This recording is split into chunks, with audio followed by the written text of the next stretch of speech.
The real question is, how do we feel about the meta overall? I think that the green-white versus black-white matchup is going to be something that we're going to see on camera again. I think that match is fairly indicative of the metagame overall. Okay. It's showcasing a lot of the popular cards. You know, those decks are very different, but they're both playing Thor Gideon. Yeah. We've got Sylvan Advocate in there as well, which is obviously seeing a lot of play. Black-white control and green-white tokens are the two most popular decks in the room today, with 8 and 5 respectively.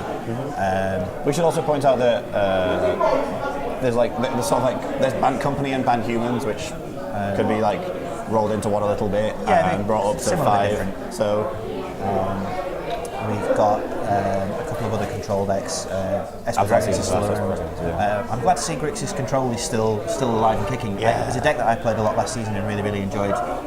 Managed to win a PPTQ with it, tested a bit with Matt Light, who managed to get onto the Pro Tour with it. Yep. We were really happy with the list that we came up with, and I sort of felt like losing fetch lands would basically kill the deck stone dead.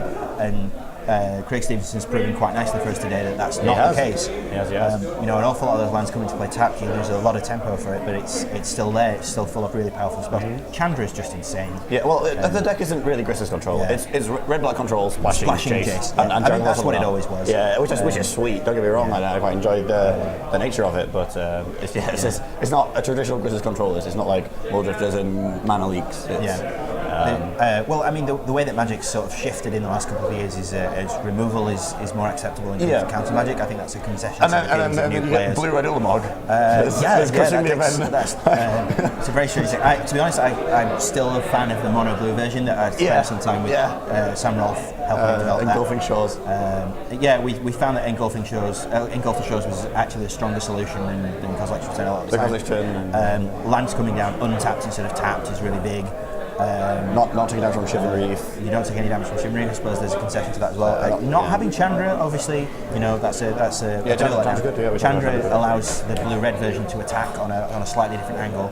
It also means that if you're not drawing particularly well, you can just zero and ditch that hand and get a fresh the pitch to find Ulamog. We saw Sam do it a couple of times, didn't we? Where he just discards you. In fact, just looking at that card Chandra, which is so powerful, every ability on it's fantastic. As a general comment on mistakes that Magic players make and common misplays and things that people in general are doing wrong in the format, I think that the zero gets used far too rarely. Yeah. People should be more willing to just throw their hand away and get better cards. Yes. You know, they focus. Obviously 6 damage is a lot, and if you can get 6 damage through to your opponent, you want to do it.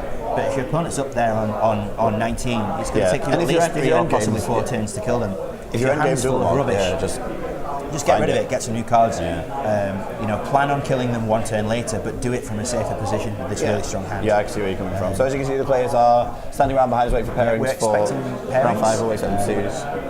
We're just going to go to adverts for a little while, but thank you very much for watching. We've been Alex Roebuck and Luke Kay here at the British Metagame Cup at IQ Games Huddersfield. So do come back shortly. See you soon.